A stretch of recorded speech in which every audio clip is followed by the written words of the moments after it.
नमस्कार दोस्तों, जैसा कि आप लोग पिछली वीडियो में देखे थे लेप्रोटोमी की सर्जरी का जो उसमें इंस्ट्रूमेंट लगता है और लेप्रोटोमी क्या होता है और प्री ऑपरेटिव उसमें क्या क्या किया जाता है, सारी चीज़ों के बारे में दोस्तों हम आपको बहुत अच्छी तरीके से बताया था और आप लोगों को उम्मीद है कि मुझे उस वीडियो के बारे में आप लोगों को अच्छे से समझ में आया होगा। तो वीडियो में थोड़ा और छूटा हुआ था जो पोस्ट ऑपरेटिव होता है, सर्जरी के बाद में क्या क्या किया जाता है और क्या क्या सूचर उसमें रिक्वायरमेंट, क्या क्या सूचर लगते हैं। ठीक है, ये दोनों वीडियो छूट गया था दोस्तों। ये बहुत ज़्यादा लंबा वीडियो ना हो इसलिए हमने उसको थोड़ा कट कर दिया था।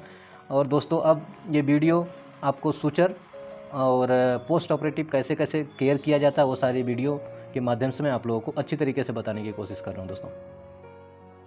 लेप्रोटोमी की सर्जरी में दोस्तों आप लोगों को बताया था कि लेप्रोटोमी क्या होता है और लेप्रोटोमी हम किसको कहते हैं। दोस्तों ये सारे लेप्रोटोमी के बारे में बहुत सारी चीज़ें मैंने आपको बता ही दिया है।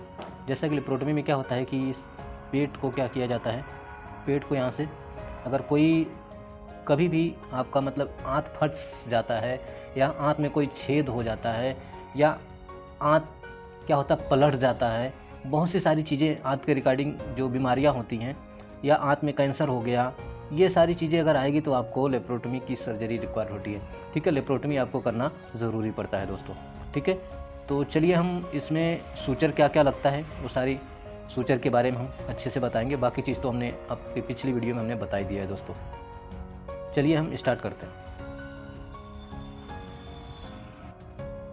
जब भी दोस्तों आंत क्या होता है, आंत में मान के चलो यहाँ पे आंत में छेद हो गया। ठीक है, यहाँ पे आंत में छेद हो गया और इतने आंत को क्या हुआ, काट के निकालना पड़ गया। ठीक है, तो क्या होता है कि आंत को इस तरीके से काट के निकाल दिया जाता है। जैसे मान के चलो इस आंत में यहाँ पे कैंसर तरीके से दिख रहा है। ठीक है, यहाँ पे क्या हुआ कि ट्यूमर हो गया कोई। ठीक है, ट्यूमर हो गया, कैंसर हो गया, कुछ इस तरीके का हो गया। तो क्या होता है कि यहाँ से यहाँ तक का जो आंत होता है उसको काट के निकाल दिया जाता है। ठीक है, काट के निकाल दिया जाता है। इसके लिए क्या करते हैं, लेप्रोटोमी सर्जरी करते हैं। ठीक है, लेप्रोटोमी करके इस तरीके से पेट को ओपन किया जाता है, तभी ये इंटेस्टाइन आपको दिखता है। ठीक है, तो ये जो दोस्तों इस तरीके से आंत को जो काटा जाता है, इसके बाद इस आंत इसको यहाँ से क्या होता है कि जोड़ा जाता है। ठीक है, इसको हटा दिया जाता है, फिर इसके बाद इसको क्या होता है कि ज्वाइंट किया जाता है। तो दोस्तों इसके लिए हमें क्या क्या सूचर की ज़रूरत पड़ती है उसी के बारे में हम जानेंगे दोस्तों, क्या क्या सूचर की ज़रूरत पड़ेगी। चलिए हम स्टार्ट करते हैं। जैसा कि दोस्तों आप देख रहे होंगे कि आंत ये अपना इंटेस्टाइन है। ठीक है, ये सब इंटेस्टाइन है। इंटेस्टाइन को यहाँ से काट दिया है। काटने के बाद क्या होगा, इसको जोड़ने के लिए प्रोसेस में है।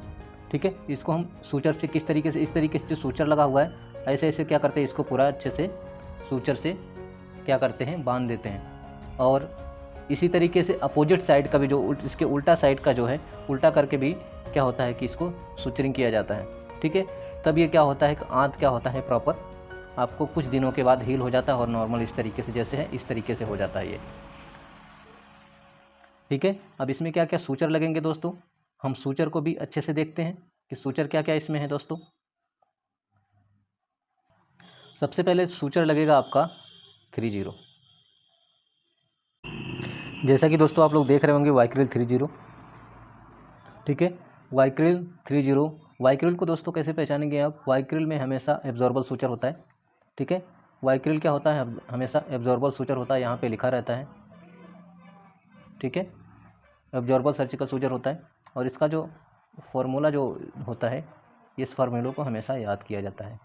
ठीक है, antibacterial with Trikon sterile surgical needle suture क्या होता है ये, इसको क्या कहते हैं, बैरिड कोटेड पॉलीगैलेक्टिन। ये जो पॉलीगैलेक्टिन आपको यहाँ पे दिख रहा होगा, ठीक है, ये पॉलीगैलेक्टिन जो दिख रहा है आपको, ये पॉलीगैलेक्टिन वाइक्रिल जो सूचर होता है, हर सूचर में पॉलीगैलेक्टिन लिखा होता है। इसका सॉल्ट जो होता है पॉलीगैलेक्टिन का ये बना होता है। ठीक है, इसमें पॉलीगैलेक्टिन लिखा होता है दोस्तों।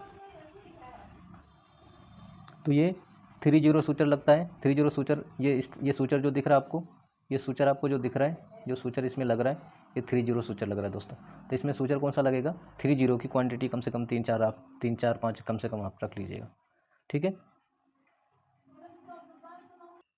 इसके बाद दोस्तों इसमें वाइक्रिल 30 लगता है एनास्टोमोसिस में, जब इंटेस्टाइन को कट किया जाता है। कट करने के बाद उसको क्या एनास्टोमोस किया जाता है उसको जोड़ा जाता है। इंटेस्टाइन, 2 इंटेस्टाइन यहाँ से इस तरीके से हो गया, इन दोनों इंटेस्टाइन को, हाथ को जोड़ा जाता है।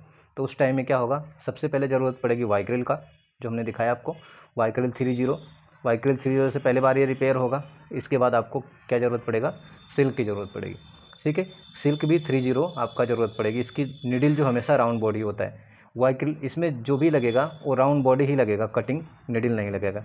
कटिंग और राउंड बॉडी आप कैसे पहचानेंगे, उसके लिए भी मैंने एक सूचर का वीडियो बनाया हुआ है, बहुत अच्छे से बनाया हुआ है। आप जाके उस वीडियो, मेरे इस यूट्यूब के माध्यम से आप लोग जाके उस सूचर के वीडियो को देखेंगे और आप अच्छे से उसको आप लोग समझ पाएंगे कि रिवर्स कटिंग कैसा होता है, राउंड बॉडी कैसा होता है। फिर भी मैं आप लोगों को बताता हूँ कि राउंड बॉडी का जो नीडल होता है ना, हमेशा इस तरीके से आपको राउंड मिलेगा।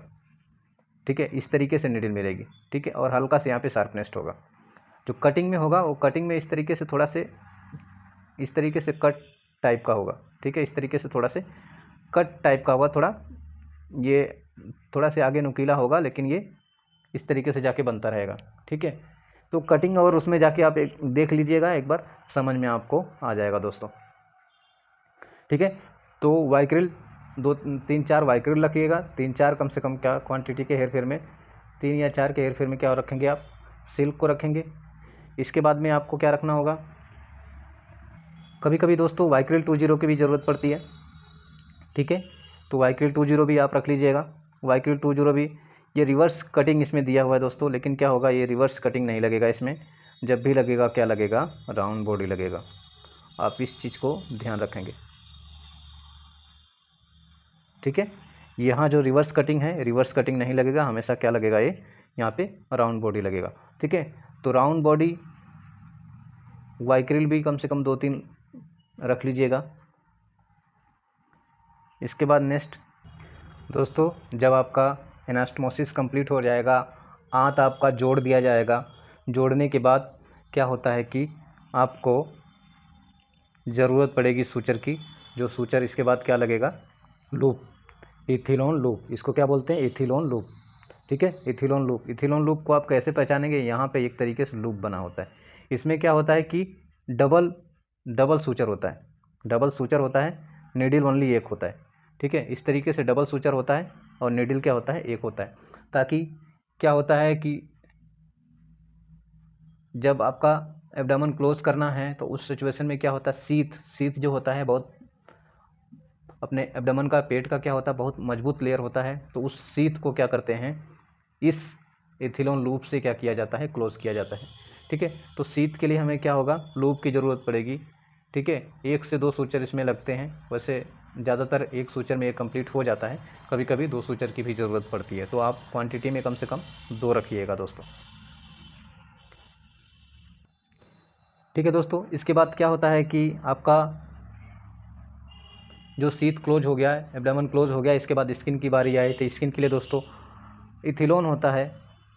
ठीक है, इथिलोन सूचर होता है। इथिलोन 1 नंबर हो गया। रिवर्स कटिंग में नीडल आता है इसका, या तो ये ले लेंगे या 20 आता है। ठीक है, रिवर्स कटिंग में इसको ले लेंगे। ठीक है, दोनों में से जिस तरीके से उसका एब्डोमेन होगा, जिस तरीके से आदमी होगा, उस तरीके से दोनों सूचर में से कोई भी सूचर आप यूज कर सकते हैं। ठीक है दोस्तों, इसके बाद क्या होगा कि आपका सर्जरी आपकी कंप्लीट हो गया दोस्तों। इसके बाद ड्रेसिंग, इस तरीके से प्रॉपर आप ड्रेसिंग करेंगे। इसमें क्या होता है कि ड्रेन लगा होता है। ठीक है, जैसा कि देख रहे हैं यहाँ पे 32 नंबर का ड्रेन लगा हुआ है, ऊपर 28 नंबर का एब्डोमिनल ड्रेन लगा हुआ है, इसको एडीके बोलते हैं, एब्डोमिनल ड्रेन किट बोलते हैं इसको। ठीक है, 2 ड्रेन लगा होता है। और इसमें राइस ट्यूब भी, लेप्रोटमी की सर्जरी में दोस्तों राइस ट्यूब भी लगा होता है। जैसा कि देख रहे हैं राइस ट्यूब है, उसके साथ में बैक कनेक्ट रहेगा। ठीक है दोस्तों, पोस्ट ऑफ केयर में सबसे ज़्यादा चीज़ क्या ध्यान रखने वाली होती है, कभी कभी क्या होता है दोस्तों, कभी कभी क्या होता है कि ये ड्रेन खिंच जाता है। आपको ये सब चीज़ें ध्यान रखना है कि जो ड्रेन डला हुआ है, इस ड्रेन को 24 आवर में, 24 घंटे में क्या होता है, इसको ऑब्ज़र्व किया जाता है, ड्रेन में कितना आ रहा है। ये सब चीज़ों का ध्यान रखना। दोनों ड्रेन में देखा जाता है कितना उसमें आ रहा है। 12 घंटे या 24 घंटे में आपको ऑब्ज़र्व करना ज़रूरी होता है कि ड्रेन में कितना आ रहा है और कैसा आ रहा है, किस कलर का आ रहा है। ये सारी चीज़ें आपको डॉक्टर को हर 12 घंटे में या 24 घंटे में आपको डॉक्टर को इन्फॉर्म करना होता है।